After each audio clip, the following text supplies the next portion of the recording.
Hello once again, everybody. Welcome to Soccer's Overtime, your weekly look inside the San Diego Soccers and the Major Arena Soccer League, coming to you live on twitch.tv/San Diego Soccers and coming to you recorded all along our Soccer's Overtime podcast network worldwide. Craig Elston, Jerry Jimenez back with you. Season 4, Episode 7 of Soccer's Overtime. And this one, a banner night, Jerry, for the San Diego Soccers, a home opener finally executed. 652 days between home games. The Soccers back at Pechanga Arena, San Diego, giving out the rings, dropping that 15th championship banner, and then dropping a 4-1 decision on the heads of the Chihuahua Savage. Soccers are out 2-0. Good evening, my friend. How's it going, man? It's good to be back here. And one of my favorite characters of all time said once in a movie, Chewie, we're home. Feels good to be back home. Feels good to be back at Grand Ole Arena and getting to watch our Soccers play even better with the result that we got. So excited to talk about that. But we have a whole bunch of other things to talk about today, sir. We've got plenty to discuss on today's show. Want to say hi to everyone who has jumped in already into the live stream here on Twitch. Feel free to leave your comments. Say hi to Ben, who's first in to jump in and say hello. We will interact with you folks. We will get your questions, your comments as part of the show as we roll through. Coming up at the bottom of the hour, around 5:30 here on the West Coast, we're going to be joined live by Jamie Lovegrove, one of the newest additions to the San Diego Soccers, has a goal in 2 games. Honestly, Jerry, could have had a hat trick if not for Ivan Munoz on Sunday night. Yeah. No, it's some pretty good stuff coming from the team. I'm excited to actually look at some of these highlights again. I can't stop watching them, to be honest. It was a fun game to watch, even though it was a lower scoring for MASL. It was still a very exciting match. And usually, my understanding, even though I'm new to the league, I believe that most low-scoring games are pretty exciting games most of the time. Sometimes it could be some sleepers in there, but this one definitely was an exciting one. But also, man, right before we got started, and something I loved about the broadcast, which again, kudos to everybody at ITV and you, Craig, and Nate, and Melissa as well, who did a fantastic job on this. But we got to see the actual ring ceremony and the banner and all of that. I was so excited to see that and be able to relive that too. If you haven't seen it, head to YouTube now and watch it on the Soccers page. Really, really cool stuff to see. So we'll talk all about the game. We'll talk about the ceremony. We'll get an M2 report. Soccers 2 out and on the winning way in a game that was played earlier Sunday afternoon at Pechanga Arena, San Diego. We'll talk to you about that. And if you're watching on Twitch, we'll play you some of the highlights from that one. As mentioned, we'll have Jamie Lovegrove on. Cannot wait to catch up with the pride of Crawley, figure out how he made his way from England to the MASL and how he made his way back to the San Diego Soccers. Very much looking forward to talking to the Dallas resident, Jamie Lovegrove, who will be joining us on our live Twitch stream here. And we'll wrap things up, Jerry, by looking at what's happening around the MASL, the good, the bad, and the COVID of it all. And we'll wrap things up maybe with a Soccers Christmas wish before we head out on this Christmas week. How about we start getting those that are here now, and you're here from the beginning, you get to start thinking about it. You get a little bit of a head start. Start thinking about some Christmas wishes that you would like to, make for the Soccers this upcoming season here. And we'll make sure to feature you near the end when we talk about our Christmas wishes. How about that? So start thinking about it. And let's get into this, sir. This game against Chihuahua Savage. First time that the Soccers face off against the Chihuahua Savage ever. And the first time back at the arena is an exciting one. Yeah, and we, of course, saw Wednesday. If you joined us last week on Soccer's Overtime, you heard us say, hey, we're not going to say a lot about Chihuahua Savage in terms of preview because they haven't played a game. You know, they haven't played a game. They haven't played a preseason game. We can talk about the maybes and the players we know from previous MASL stops, etc. But let's see them play. And what we saw on Wednesday was a 6-3 win by the Fury over the Savage, but that game was 3-3 in the fourth quarter, and the Savage led 1-0 and 2-1 in that game as well. So you said, okay, Chihuahua can play some defense. Maybe they're a little bit of a low-scoring club.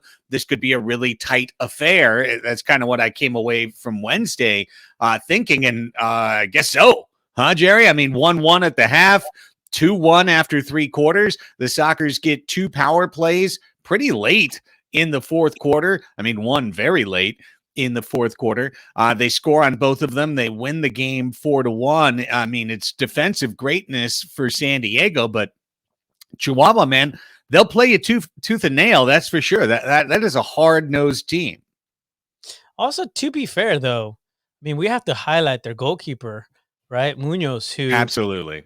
My goodness, if you saw this broadcast or if you were there, you got to see some of the saves that he made. Yes, it maybe wasn't the greatest offensive showing for the Sockers this time around, but man, kudos also to Munoz, Ivan Munoz, who really kept the team in for the first 2 quarters. Man, I think that we did have quite a few opportunities. I believe we overshot them. Shots on goal. I don't know the exact stats on that, Craig. You might be able to help me out on that one, but I'm pretty sure that it was a combination, right, of both maybe not having quite our firepower there, but also the goalkeeper for Chihuahua just doing an amazing job. So kudos to him on that. Yeah, I have to agree with you. And yeah, the shots were 20-14, and those are shots on goal, in favor of San Diego, not overall shots taken. That's how the MASL, at least on their score sheet, takes care of that. But when I watched back the game, it looked to me like probably 7 goals for San Diego were left off the scoreboard. And I think about 3 of those goals had to do with the Sockers misconnecting on an opportunity.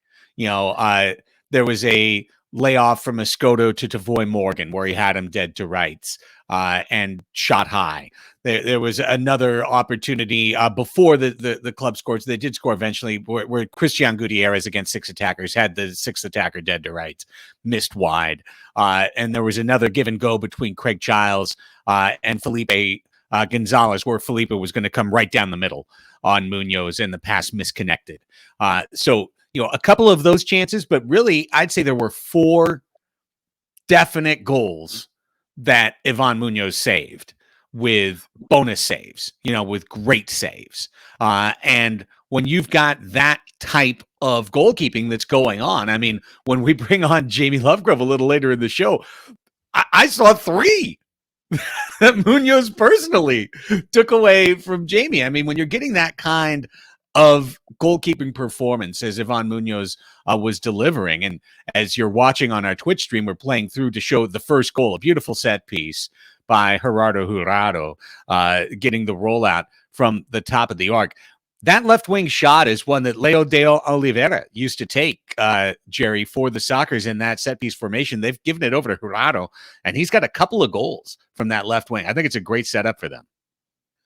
Yeah, I'm really enjoying this. Gerardo really coming in. My tocayo, by the way, that's my actual birth name. Everybody knows me as Jerry, but my name's actually Gerardo. So every time I hear Gerardo, and there, the response Jurado, I'm like Jimenez, but it's not. It's me. It's Gerardo. No, what? Just a fantastic player there on the left hand side. We saw that shot beautifully placed from him. There's Munoz. My goodness, that guy. No, but I absolutely agree. I do see the team really coming together. They're really meshing real well. I'm honestly pleasantly surprised. I was not expecting it to happen this quickly. I think one of the things we talked about last season at the beginning, and obviously there's just so many, different things going into play here, but new members of the team, a lot of new additions that didn't maybe get as much of a chance to play with the team. New additions this year as well. We were talking about this is going to take a little while. They're going to have to figure each other out, how they're going to play. Be patient the first few games. here they're, right off the bat, there's already, I can see them clicking. I can already see that, uh, that, I don't know, the teamwork just like working real well. I agree. I think the team has clicked for some, and as we're watching right now, an incredible pass by Brandon Escoto up the floor to Christian Gutierrez, and he can only put it into the keeper on that particular shot. But it was a matter of, I thought that the majority of the chances generated were for San Diego. This was the one breakdown that did lead to a lovely Cañas goal into the upper left corner for Chihuahua's one score of the night. But oftentimes, especially that first home game, and you heard Phil Salvaggio say it on our TVX broadcast in his halftime interview, Jerry, that he felt like the banner drop, the ring ceremony, the delayed kickoff, being home, guys having ticket requests, having their families in the stands, that it did lead to a slightly distracted first half performance. Whether the players agree with that assessment or not, I don't know. That's for them to say. But the scoreboard showed 1-1 and showed, wow, as we see so many possible chances for San Diego to have taken a 2, 3, 4 goal lead going into halftime, for it to be 1-1 had to be very encouraging for the visitors. Oh, absolutely. I mean, the other thing you have to take into consideration is these guys are driving themselves, from game to game. I saw their van out there and I'm going, oh my gosh, these guys are, they must be tired. That's something that also adds to it. So they have to be excited. One, they're coming to our home, and I mean, they have to show up. They do, and I think they did. And you have to be happy with that first half performance for sure. I mean, being able to keep the champs to a 1-1, beautiful goal, by the way, from on their part, very well played. I mean, yeah, you have to go into this half thinking, all right, let's keep this momentum going. And what do you think the Sockers were thinking going into this half? Because I'm thinking, they're probably not very happy with letting that one go in. Yeah, I mean, I thought that overall the club just needed to find its rhythm. But you can hang your hat on defense, and that's something that this team learned on the road to the championship last year, was that it wasn't winning by scoring 11 goals, it was winning by holding the other team down. I really think about that last game in the semifinals, 4-3. Soccer's beating the Tropics, one of the most high-powered offensive teams we've seen, in a couple of years, and being able to shut down the MVP in Bennett and shut down Carvalho and everyone, Dos Santos and everyone else on that team. Look at game one of the finals, 7-3 over the Fury, right? And being able to hold Ontario down to that one goal in the mini game. I think defense is where this team can challenge for another championship and for that opportunity to repeat. And I think the offense is going to come, man. I mean, keep in mind, several key players out for San Diego in this 4-1 win over Chihuahua Savage. And you start with Juan Carlos Charlie Gonzalez, who had to enter protocols and was unavailable for the game, along with his brother Jose. Then you go to the back line, Cesar Cerda and Luis Pee Wee Ortega, both missing a second straight game. I think both are getting closer, and I think these 2 weeks play a great chance to see both guys get back into the lineup against Fury on January 2nd. But that's a lot of firepower. That's a lot of creativity out. Don't forget, Tavoy Morgan took a really bad whack to the left leg in the Tacoma match. And so he was playing, but he wasn't playing necessarily at 100%. So I think with all of that, 4-1 is a very good result. It's a very fair result. And we haven't even mentioned the performance of Boris Pardo. I mean, we've talked up Ivan Terry Munoz. As you remember, Jerry, I asked Boris all about Terry Munoz in post-match. He didn't want to hear a word of it, no disrespect to the kid, but I mean, Boris, 12 saves on 13 shots, the rock at the back line of the defense.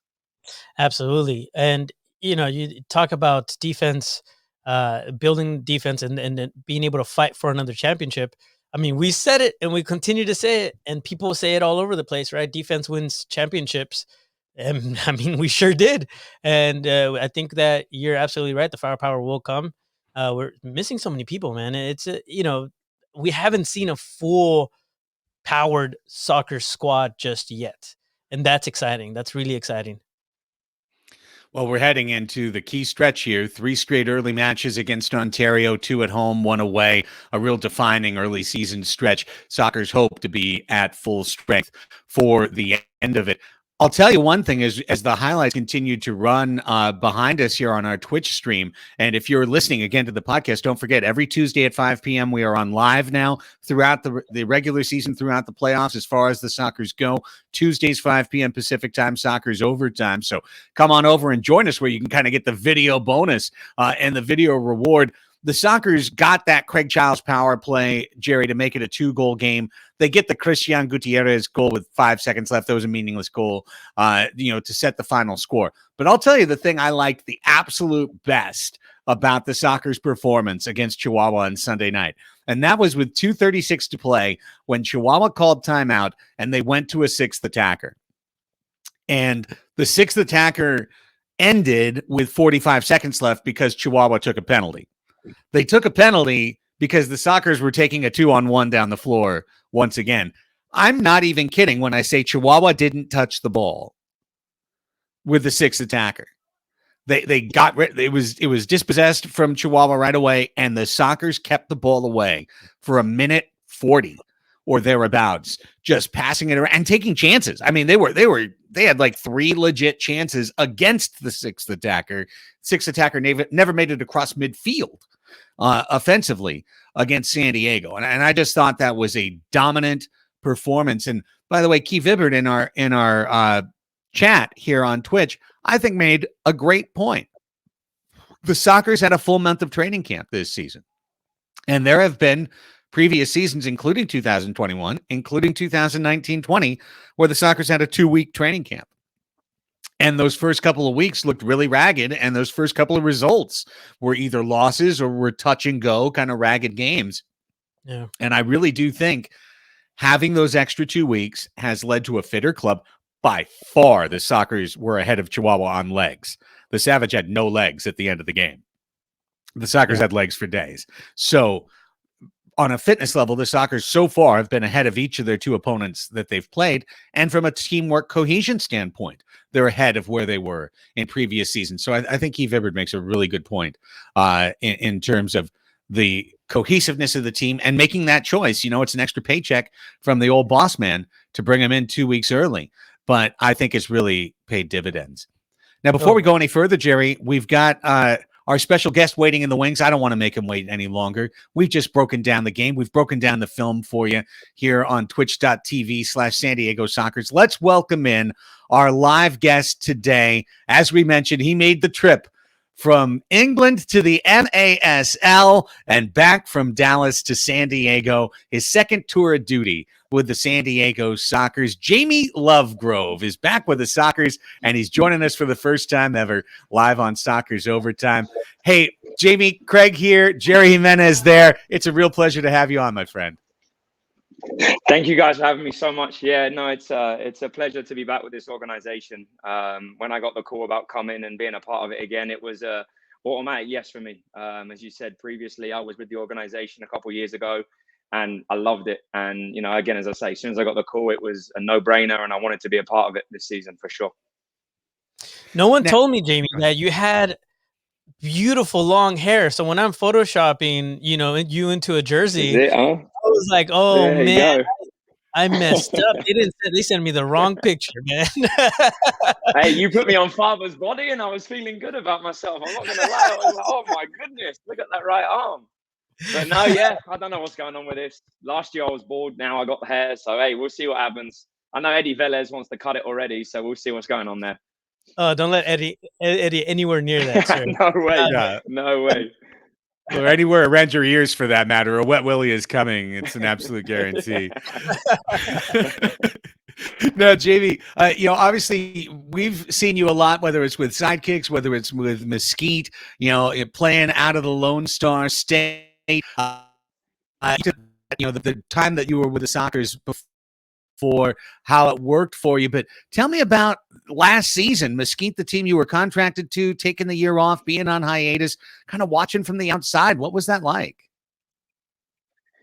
Honestly, it was tough. I don't know if you remember, but obviously when I was with Sidekicks before, we had another year off. And that's actually when I ended up signing close to the end of the season with us again. It was tough, but I kept on watching and secretly I wanted us to win, which we did. So that was nice because obviously an organization that I represented. But no, look, it was difficult. I kept myself in somewhat shape, nowhere close to game shape, but I wanted to tick over just in case the call came. And as I said, this year the call came from the reigning champions, and as far as I'm concerned, the hopefully end of the season champions again. And that's one of the biggest reasons why I came back to the organization. For those that haven't really heard of you, I know that people that listen to or watch this podcast specifically, they're here watching. They know your background. Like Craig said, obviously you've been around the league, but you've done other things as well. Can you kind of give us a quick rundown of when you started with the league and kind of where you've been? Yeah, so I signed pro straight out of high school back home in England. I made my way to the US, 18 years old, so that was 13 years ago now. And kind of just started off at junior college. The idea obviously was to go as far as I can in the outdoor game. I had a few colleges that were interested, walk-on, stuff like that. And to be honest, my grades were just never there. And then I finally committed to Midwestern State, and the NCAA ruled me ineligible. So that was, what we're talking now, 2001, maybe 2002. No, never mind. Yes, no, 2011, 2012. Sorry. There you go. And I kind of had nothing really going on, to be honest, fellas. I was close to just going back home. And then a friend of mine said, "Have you ever played indoor?" And we don't have indoor in England. There's not a form that we play. And I said no. They even referred to tattoo. And as obviously viewers can see, not now, but in games, I'm covered in tattoos. So I was like, no, is that a new artist? I don't know who that is. No relevance whatsoever to it. And then they said, just Google him. And, I Googled tattoo. One of the first videos I saw was the bicycle kick that I think he scored in one of the championships. And immediately I was hooked, and I went to training. And to be honest, as far as it goes with Dallas, I didn't really look back, and I just really enjoyed my rookie season under tattoo. And I've always said to everybody, I rate Phil very highly as a coach. But if it was to be anyone else to work alongside other than the boss, it has to be tattoo, right? I mean, what this guy's done in the indoor game, how he helped me, how he encouraged me, how he kind of guided me was probably one of the reasons why I'm at where I'm at now, honestly. And I had a real close relationship from day one with Dallas, with Nick Stavro. And he helped me too, obviously another big player as far as Dallas goes. So really from that point, didn't kind of look back. As soon as Tattoo joined Mesquite, it was again a no-brainer for me. I knew I wanted to play for him again. And then the boss called, and now I'm here. So, I'm like I say, I'm really, really happy to be here, honestly. I remember, Jamie, the first time I ever met you, saw you play, it was a very, very famous game in the history of the modern San Diego Sockers franchise, because it was game 49, a 48 game winning streak, the longest winning streak in the history of U.S. team professional sports, still unbroken record. And the Sockers had come from winning in Harrisburg, I think 8-3, and they came on down to Allentown, to the Allen Event Center, and an absolutely brilliant game. One of, I think you got to say, and I know you guys won it, so I know you believe it, but one of the all-time games where the Sockers, it was unbelievable, right? Tied it with 5 seconds left. Yeah. Farber to Childs, and then in overtime, I think it was Ellis on the run out. It was Ellis, or was it Sean David? Oh, it was Sean David. It was Sean David. Thank you so much. It was Sean David. Now I see it in my mind's eye. Off Riley Swift's hand and into the goal. Yeah. And the 48 game winning streak is over. You had a mohawk, as I remember, when you scored. You did the worm on the floor. Yeah. How about that game? Obviously, you can see we both have some deep memories of it. Yeah, no, it was. I mean, all we heard about leading up to that game, and I remember very, very clearly, was how good the team was. How good is San Diego? We got to go against the best team. And a close friend of mine, actually leading up to that game, his son was in hospital. So it was really, really emotional for me. And he basically just said, dedicate this one to him. And I ended up scoring 4 out of the 6 goals, and everything I touched was just blessed completely. So that game was for him. But yeah, no, it was. I mean, how good were they back then? You know, to go 49 games unbeaten, and Craig was there, Faber was there, Eddie was there. I think maybe Paul Wright maybe even played in that game too, and Susie. I don't know if Cheeky even did, but you know, some legends of the game and legends of the organization. And you know, it was just one of those games where everything I touched just seemed to be gold. And it was one that I remember is actually when I got to Tacoma before the first game of the season. Savi, the physio, we were working on it, and Tavoy, I was rooming with Tavoy, and we got into conversation, and Savi pulled up, you remember the game? And I was like, yeah, I do. And that's back then. Now I want to do it all over again with this organization. So hopefully I can get 4 at some point in the season, and hopefully get as many goals as I can to make us successful. Well, Jamie, honest to God, I think you could have had 4 on Sunday night if not for Ivan Munoz. My keeper, he saved everything, didn't he? I tried so hard as well. I'm telling you, I just remember the one, I think the ball got dumped. I think Tavoy got it under control and rolled it back. And you know, I've been working with Tavoy, trying to get in a relationship with him because he's an unbelievable target, right?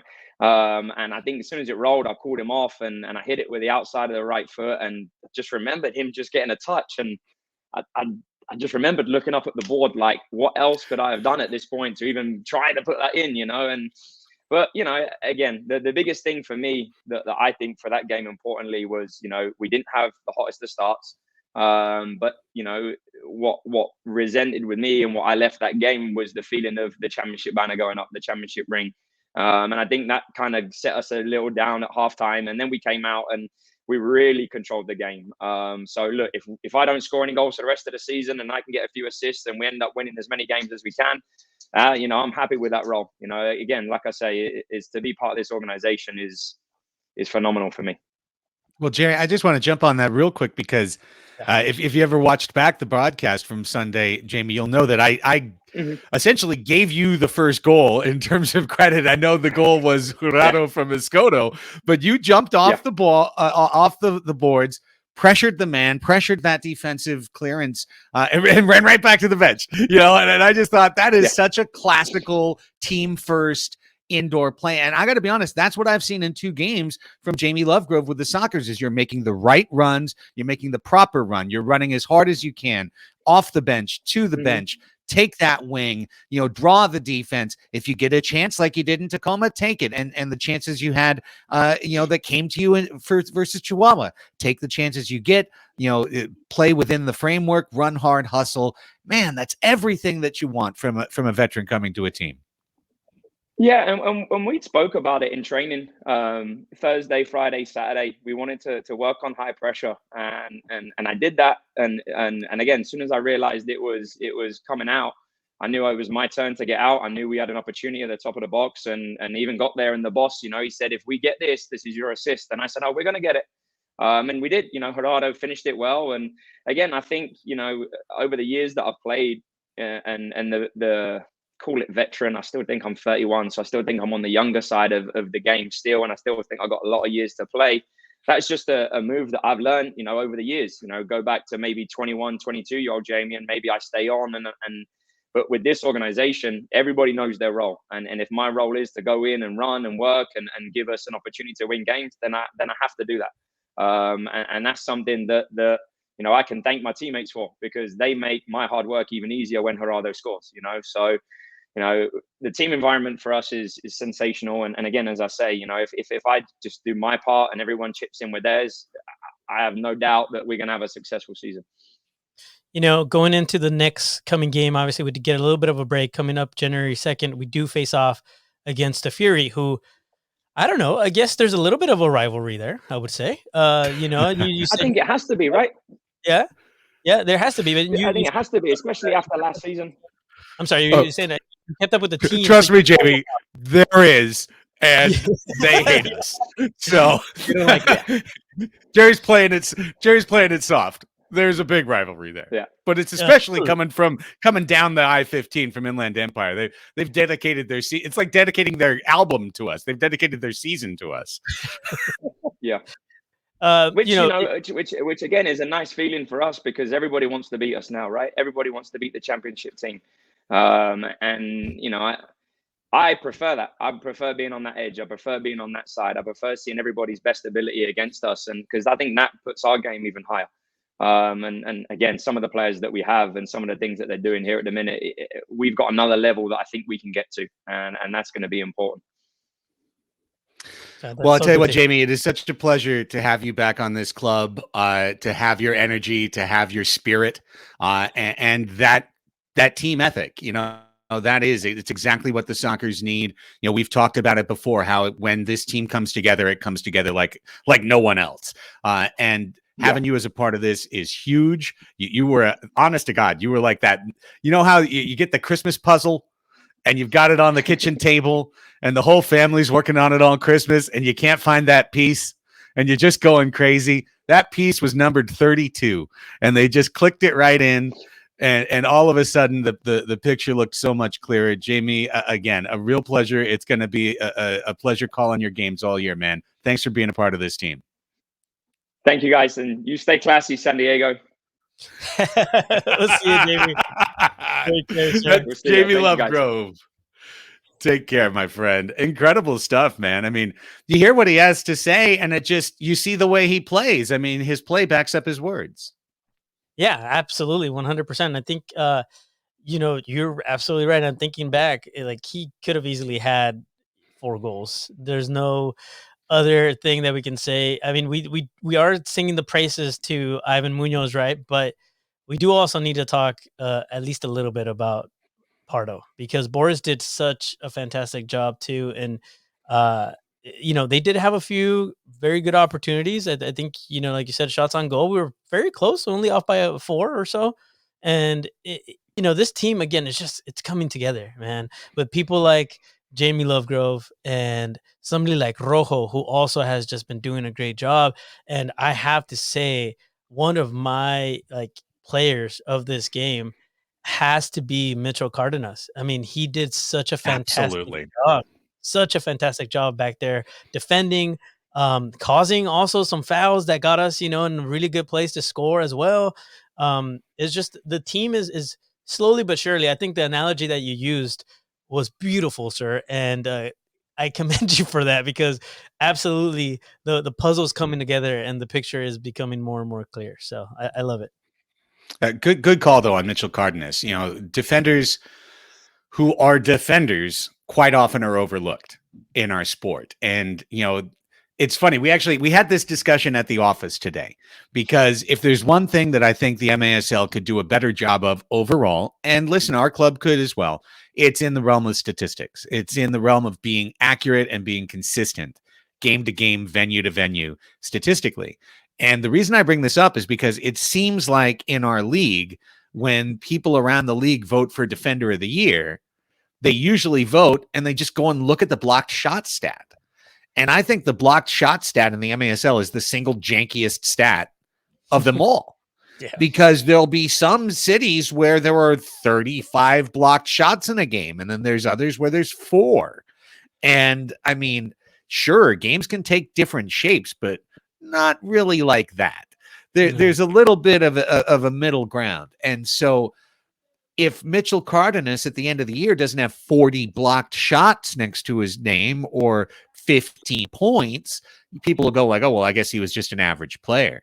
But he's being asked to mark the other team's top attacker along with Guerrero Pino, working in twos, meaning if Pino's on, Cardenas is off, and if Cardenas is on, Pino's off, a 60-minute attack between those two guys. So 30 minutes for Mitchell to be on the floor. He doesn't have to score once for him to be one of the most important players on the team, as he is part of a defense that held a good team to 1 goal. Yeah. No, agreed.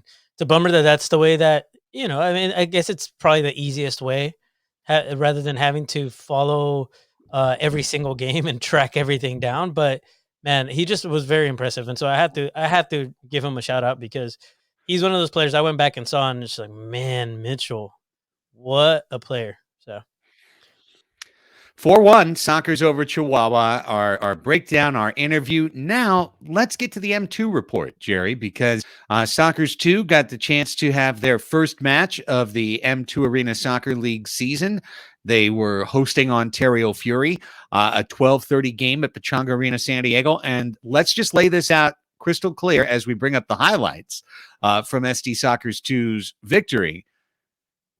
If you come to the San Diego Soccer's 2 match, 12:30 kickoff, everyone who got burned by the old parking bug when they showed up for the game on Sunday, they don't start charging for parking until sometime around 2-3 o'clock.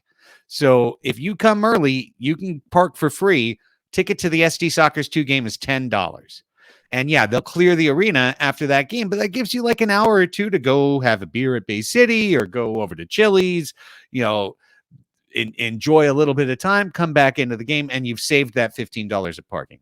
So something to consider. Now, as we're showing the highlights here, it was actually a close game at one point, I think in the third quarter, Jerry, 6-5 San Diego leading, but the Sockers led all the way, pulled away late, and beat the Fury 11-6 to go out 1-0 on the season.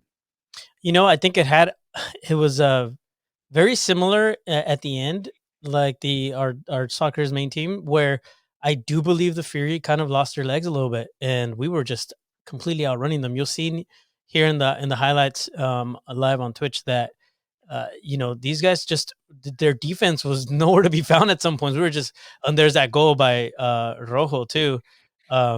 He's big Rojo, right? Yeah, that's Ishmael Rojo, big Rojo. Yeah. What a player. 3 goals, 2 assists in the game. And I mean, honestly, you were there. I was there. You were doing a great job covering the game on social media at SD Soccer's 2. You can follow our Soccer's 2 team on Instagram and on Twitter at SD Soccer's 2. But I think Ismael Rojo is just a man among boys in M2. Running circles around these guys. So the final scoreline, if you saw, 11 goals. If you want to watch some goals, you have to come and watch the Sockers. I don't know how the rest of the season's going to go, but Sockers too, very strong team.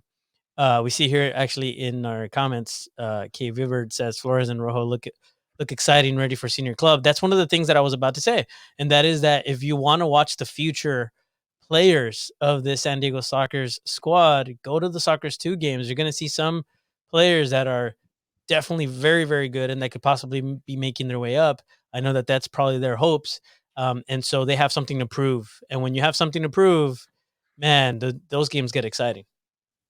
So, we've mentioned it before, but I just want to be crystal clear. Ishmael Rojo is a big league Soccer's player. And the only reason he's playing on Soccer's 2 is because he's waiting to get cleared for a P1 visa. And this has been a problem for like 3 years that the Sockers have been trying. His brother, Juan Manuel Rojo, got his visa while he was playing with El Paso in the MASL and has a perfectly good active visa. And his brother, who's I think even Juan Manuel would say is probably a better player, has been unable to get the visa. And listen, Juan Manuel Rojo is a really good player and a big addition to this team. Ishmael Rojo would immediately be a top 4 defender for the Sockers and would immediately be like a top 10 defender in the league and one of maybe the best offensive defender in the league because he's big, he's fast, he's got a cannon shot, he's accurate, he's confident. He's a great player. If he can ever get to the Sockers, Katie bar the door. Like that's the guy that I'm not even kidding that for 2-3 years, people are like, and if we get big Rojo, look out. Well, they're trying again, so if we get big Rojo, look out. Preview of my Christmas wish right there. Exactly. Else, but that's definitely, it has to be up there. Yeah, because just watching him play, and I admittedly am newer to this team and haven't seen Ishmael play before this match. My goodness, I was like, what? This guy like towers over the other team too. Like, I see why he's big Rojo. Like the dude is huge. But yeah, no, I can absolutely see it. Again, come and check it out. Go to our website to see the times. I think most games are going to be most of them are going to be before our home matches. So you can go and check those out. Same time, Craig, 12:30 start time. Yeah. And the next 2 games are also are double headers. So January 2nd, January 9th, they're both doubleheaders, including, I believe, January 2nd. It's San Diego, Ontario twice. So you get to see Soccer's 2 Fury 2, the undercard, and then you get to see Soccer's Fury, the main event. So both of those games, 12:30. Anytime we have a 5 o'clock game, the SD Soccer's game will be at 12:30. And again, tickets right there at the door, $10, parking free. Come on in. We'll see you here. Yeah. All right. And there's a nice little break there before the games too, so you can just relax and go grab some food or something, and you're good to go. Yeah. Food, little beverage, do whatever you got to do to get ready for the game. Let's get to our MASL report. Let's go around the league before we get out of here on Soccer's Overtime. And there's really a lot to talk about. And the first thing I think you really have to talk about is, let's just rip the Band-Aid off. 2 games were suspended last week, and already a game has been suspended for GSC, which I believe was scheduled for the after Christmas, because the Blast team, or at least a large portion of it, is in COVID protocol. And it unfortunately led to a pair of Blast road games being suspended last weekend, including Milwaukee's planned home opener. And then Kansas City's second home game. And Kansas City was able to rush in the Wichita Wings so that the tickets basically still counted on Sunday, but they played an exhibition instead of a real game. The Milwaukee game will be rescheduled. That time-old rivalry, Baltimore-Milwaukee, they'll do it again. But, man, we were talking about it in the office, Jerry. Like, could you imagine having this long a break between home games and then getting to a day before the game and saying, oh, well, this one's suspended too? Why? Same old reason. Good old COVID. Do not like. I was today filling up some squirt guns with hand sanitizer, getting ready to go for this Christmas party season. I do not get close to me. I am vaccinated, but I will still shoot you with hand sanitizer. No, it's just everybody be safe, please. Like, this is one of those things that we've been through this already. We don't want it to get any worse than it already is getting. So please do your due diligence. Be safe. Be out there. Craig says it all the time. I'm going to say it now. Get your shots. Just do it. Get vaccinated. The third stick really is being effective against this Omicron variant, but the first 2 are just helping keep you out of the hospital or keeping you out of the morgue. So, a lot of people are catching it. It's unfortunate. People are saying to me now, is the league going to suspend? Is the league going to go to, empty arenas? And I don't see that coming. I just don't. Not yet. Stay tuned. I saw Key Vibbert earlier in the chat had said, hey, bring back the high five line, bring back post-game autographs. The second we can, we will. This is part of our tradition of the San Diego Sockers, is having that interactivity with our fans after the game, but it's just not proper in a surge. It's just not proper. It's not the right thing to do. And it's not the kind of mature thing to do. It's the thing that feels good at the moment, but you would absolutely hate for a player to get a fan sick or a fan to get a player sick. Like, you just don't want that. So for now and for the next couple of games, you'll see the Sockers go to center circle and applaud the fans and not have those touch points that we're so used to, because what's in that sentence, Jerry? The word touch points. We're trying to reduce touch points to reduce transmission when a surge is happening. And again, it's unfortunate. The whole situation was unfortunate. The mask mandate last week, devastated our attendance for this weekend, but we'll suffer through it, man. We'll suffer through it because the idea is everyone stays healthy. To give everybody a kind of behind the scenes thing here, the players were not happy either. Like, they were bummed. They I think once we started having to gather them and say, hey, we can't do the usual circle around autographs, high fives line. We can't do that. It's not the right thing to do right now. And let's be safe. They get it. They understood it, but they were very bummed. It's something that they look forward to as well. So I can tell you that behind the scenes, I could see, and I talked to a couple of them. They were like, man, yeah, we get it. It's a bummer. Like, we really want to go around and thank everybody and say hi, especially after we've been gone for so long. And so it's just been difficult, but that will be back. as soon as possible. will. I'm sure that's one of the Christmas wishes for all of us. Absolutely. And just getting back to the situation for the league, it's just, obviously it's just deeply, deeply disappointing to have a home opener canceled, to have the Blast now see 3 games. I mean, they've played 2, and now they've got 3 games that they've got to make up. And there's not a ton of spaces at the end of the season. So it's going to be some wonky scheduling, to get those games made up. But of all the teams, Jerry, the team that already had the coronavirus cell as their logo, who knew? Not even touching that. I don't want to get in trouble. No, you shouldn't. You shouldn't get within 6 feet of it. You should probably wear a mask. My heart goes out, especially because I love the man, Vanzella. God, I hope he's doing okay over there. I hope William's doing well too. Hey, Tony Donatelli and Dos Santos and the whole gang. Everybody there. We keyed, but they really did miss 3 games. I hope they get better. Ontario went down to Florida last weekend. Huge showdown in the Sunshine State. Essentially, you could say the Eastern favorite and the Western favorite. And a split. Ontario wins the first game 6-5. They lose the second game 7-6.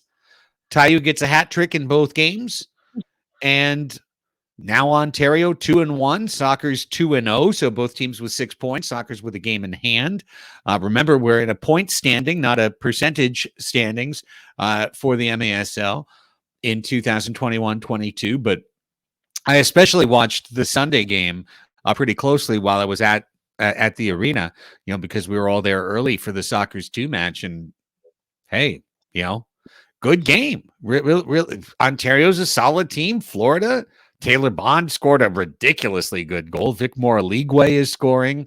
And I think in those ways, Florida is making up for Ian Bennett being back in Milwaukee. Yeah. No, 2 very exciting games. I feel like the split is fair.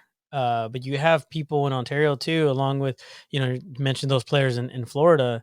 Ontario, has their good players. I think it's the usual faces that we're used to and have known to come to love and hate at the same time.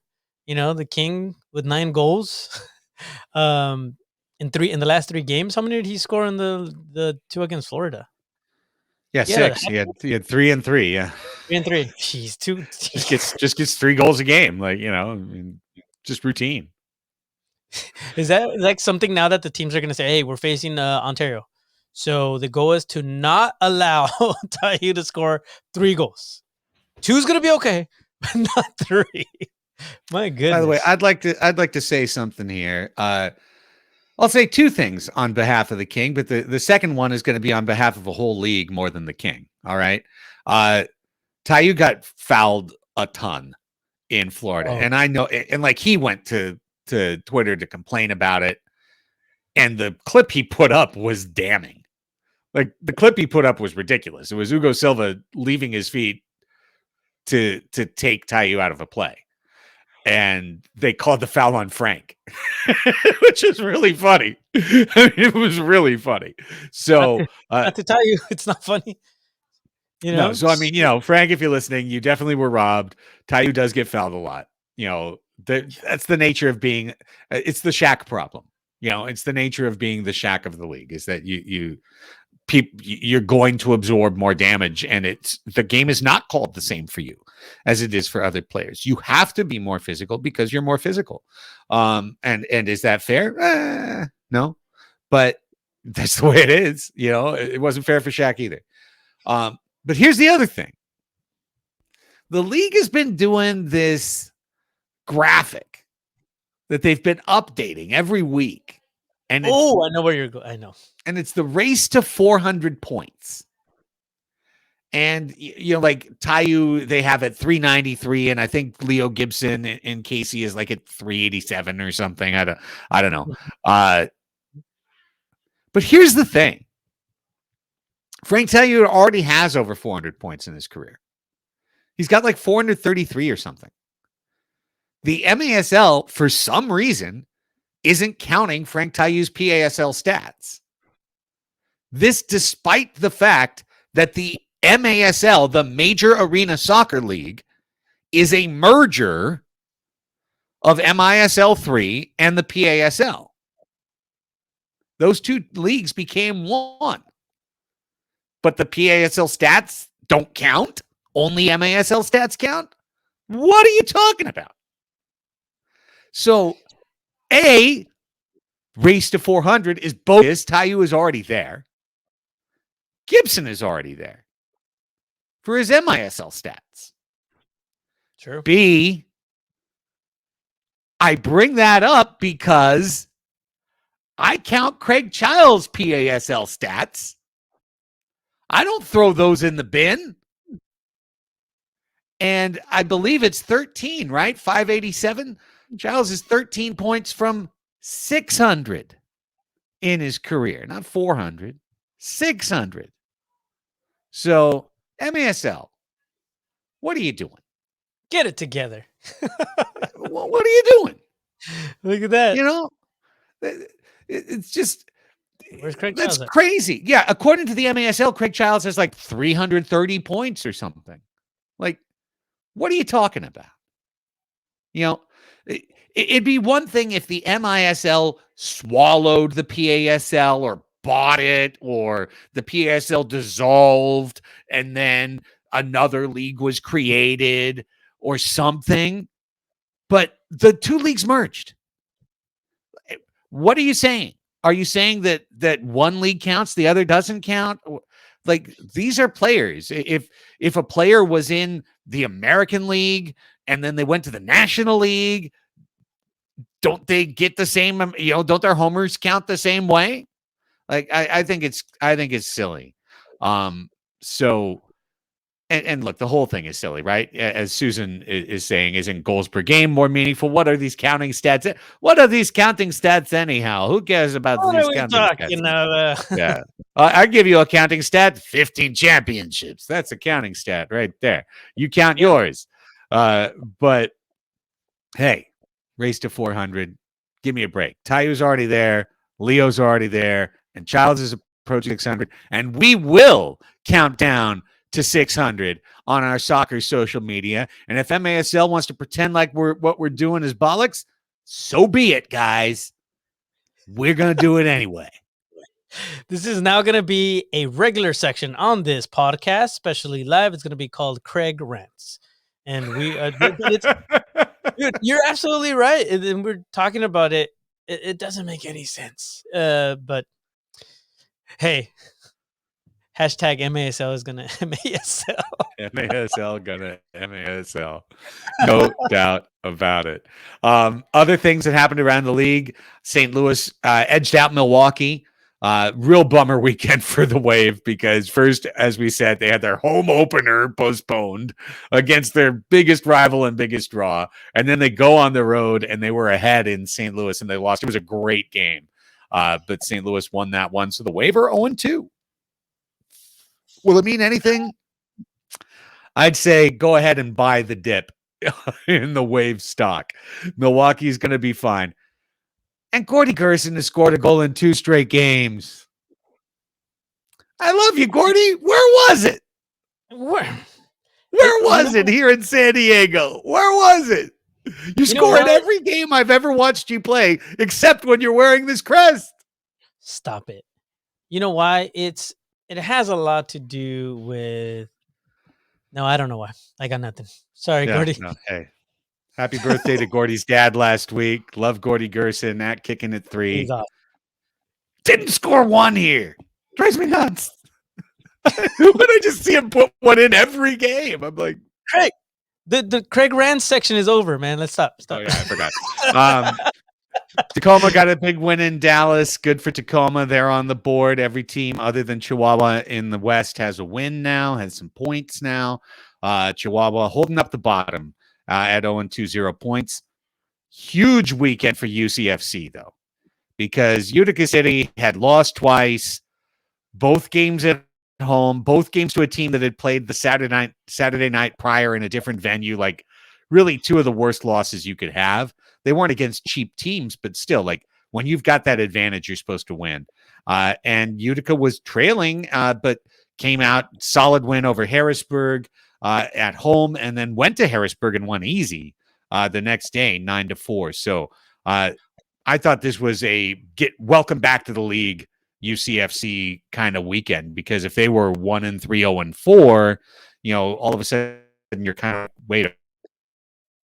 worst team in the league. Is that possible?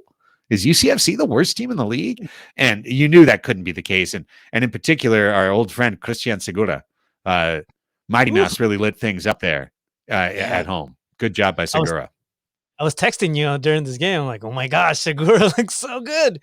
What are you doing? No, no, that was a really good weekend for UCFC, like you said. And really good matches, man, too. Like the game against Harrisburg was good. You go into this now thinking, I think one of my things has been it's very difficult to predict right where the teams are going to end up. You had mentioned Sidekicks probably being much, much better than they've been. They haven't really been there. How do you feel about them? Just with, what is it? 3 games in, 2 games in? Yeah, 3 games in. 0-3, -11 goal differential, which is the worst in the league by 5 goals.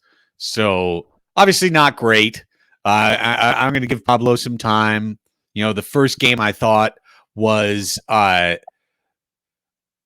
of an adjustment. I thought I saw some decent things from Dallas in their first game, but since then, St. Louis handled them pretty easy. Tacoma handled them pretty easy. They're probably the 12th best team in the MASL this year, but I do think that they will see some progress over the course of the year. I don't think they're a lost cause the way that they were the last 3 years in the league. Mm-hmm. Okay. We'll see. I mean, maybe they are. But I think it'd be kind of like a good 5-19 if you get my drift. Like they'll probably win 3 to 5 games this year, but I think they'll be better positioned at the end of the year than they were in their previous awful seasons. Okay, so let's wrap with a check of the standings. And in the West, as mentioned, San Diego is allowed in the MASL standings to inhabit the top spot because while they are tied with Ontario with 6 points, they've played 1 fewer match. At the end of the year, that won't matter. Points will be the only thing that matters. But it's nice to see also that San Diego's +6 after 2 games in terms of goal differential. Ontario is at +3 after 3 games at 2-1. Tacoma at 1-1 with 3 points. They are in 3rd place. Chihuahua, of course, 0-2 and only 4 goals scored in 2 games. That clearly needs to pick up. In the East, Florida 3-1, +8 at 25 goals for, 17 against, and 9 points, tied for the league lead. Utica now, after those 2 wins, up to 6 points, up to 2nd place. Baltimore 5 points. Remember, they won an overtime game. So that overtime win against Milwaukee, that's important. That left a point back in Wisconsin. So Baltimore with 5 points, even though they've got 2 wins, they are in 3rd place, and Harrisburg out of the chute 0-2. They are in last in the East. In the Central, Kansas City 3-0 and +9, 23 goals, 14 against. Very impressive. 3 regulation wins, 2 road wins. Kansas City 3-0. St. Louis now 2-2 with 6 points and back-to-back wins. Milwaukee has a point, even though they have 2 losses to their record. And there's Dallas at 0-3. And there it is, your MASL standings. I mean, other than Milwaukee, really nothing of surprise here, right? No. It's going to be this way the rest of the year. You think it's so? It's going to be a good season. I think it's going to be a really good season. I don't think Harrisburg's going to be a terrible team. I don't think they're going to be a bottom feeder. I think that Dallas will be. And I think Chihuahua, everyone needs to withhold judgment, right, Jerry? Because Chihuahua's going to have 12 games at home. And, I know that there were a number of players on their roster that did not travel to the United States. So there's a possibility that their home team is a different team and a better team than their road team. And it's a surety that they're going to get better calls at home and they're going to have a better home field advantage than most clubs. So, Absolutely. don't write off the Savage just because they came to California and lost a couple of games. I think Chihuahua is still going to be a tough team and a team to be reckoned with by the end of the year.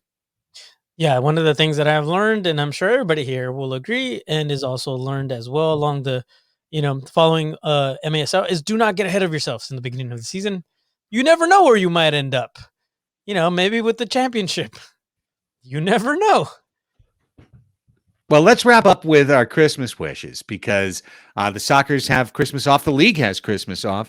There was going to be one game and it got postponed. So next games that will be played will be next week. And it'll be a very busy and exciting week. We'll break that all down on season 4, episode 8.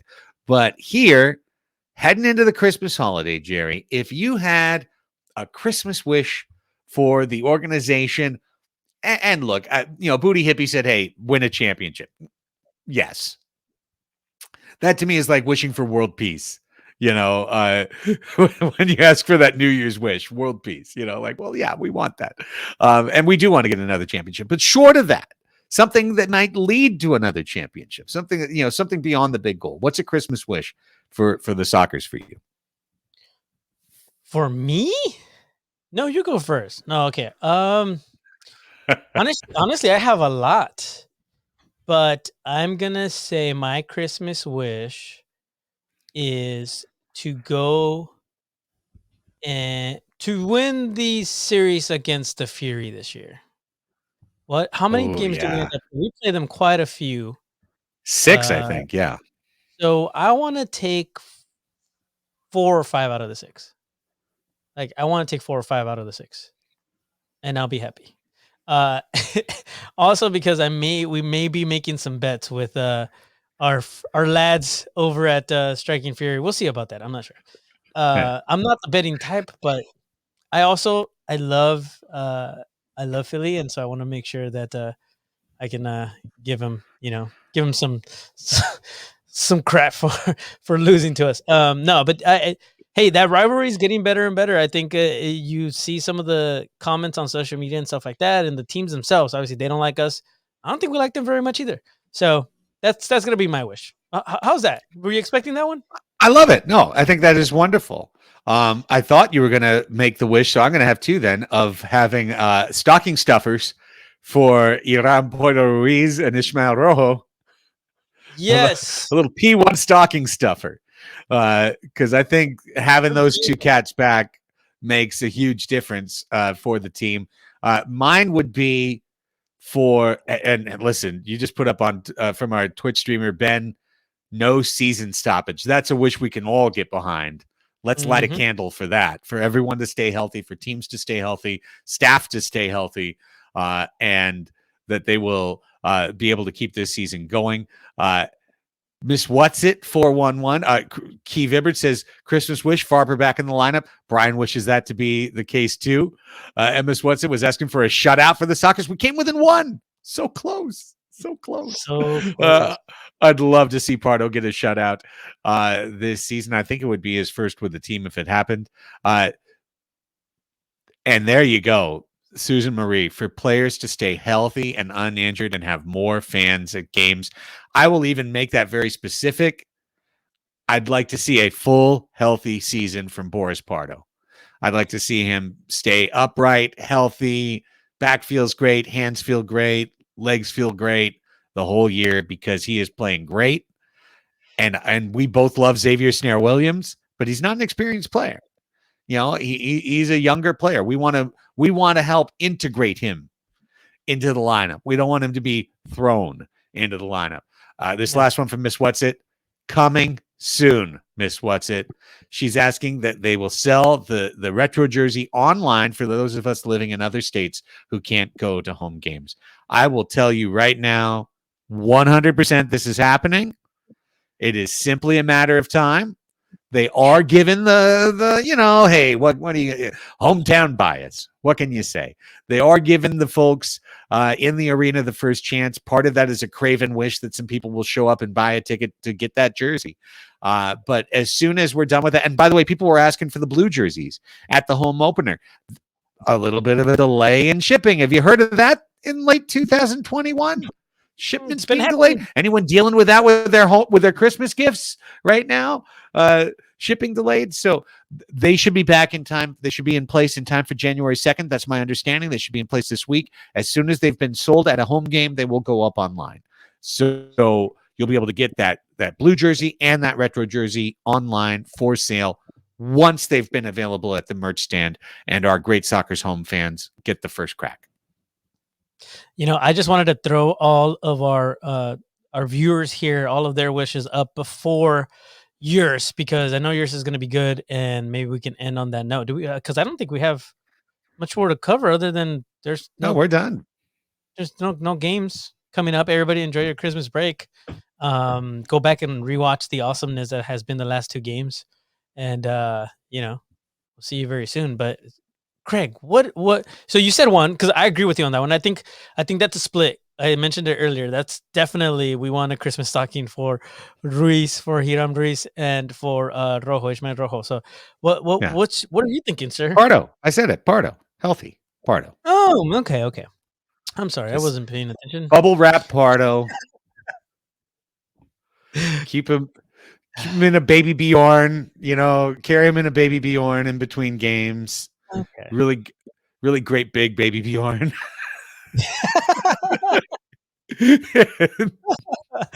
Just keep him healthy, keep him ready, and keep him headed toward MASL Goalkeeper of the Year. And I think if that happens, the Sockers are set. So if all our Christmas wishes come true, then Booty Hippie's Christmas wish will come true, and we'll be dancing around the cup again in May. Let's say May, right? End of April, maybe at the end of April. All right, that's going to wrap up this edition of Soccer's Overtime live on Twitch. I want to remind everybody, if you don't do it already, follow us on Twitter at San Diego Sockers. Follow us on Instagram at San Diego Sockers. Like our page on Facebook. Did you know we have a TikTok? If you're on TikTok, follow us on TikTok at San Diego Sockers. Had our first 2 TikToks last week. We're going to start ticking. We're going to start talking. Oh, gosh. We're doing it. We're doing the ticks. We're doing the talks. We're having a good time. Jerry, where can everyone follow you? Oh, go and follow me at Chido Jerry, CHIDO Jerry, on all social media. Please go make sure. Hey, by the way, we hit 10,000. We already said that. But if you're not on Instagram, go and follow us there. Instagram's still not letting us be confirmed. I don't know what's going on with that. Instagram, get it together. They're broken inside. Also, we do have some new accounts for the Soccers too. Go and follow at SD Soccers 2 on Instagram. We've already had the Twitter, but we're getting active on there too. So go and follow them. Hey, en Espanol at Somos Soccers. Oh, yeah. Oh, by the way, yeah, we're going to be doing a lot more coverage on those. And I apologize for those that follow the Spanish channels as well. I don't know if you watch this. If you do, I apologize. It locked me out, sir. I don't know what happened. So I need to make sure that I get back in there. We'll make it happen, though. Okay. We have so many channels. I have all the Soccer's channels. All of them. Just go follow us. And you can follow me on Twitter at 619 Sports. You can follow me on Instagram at 619 Sports and Life. A very Merry Christmas to everybody listening, both in our Twitch audience and in our podcast audience in the U.S. and around the world. For Jerry Jimenez, I'm Craig Elston saying thanks for tuning into our live broadcast once again. We will talk to you next Tuesday. And until then, so long. Have a great, safe, and happy Christmas with friends and family. And go Sockers.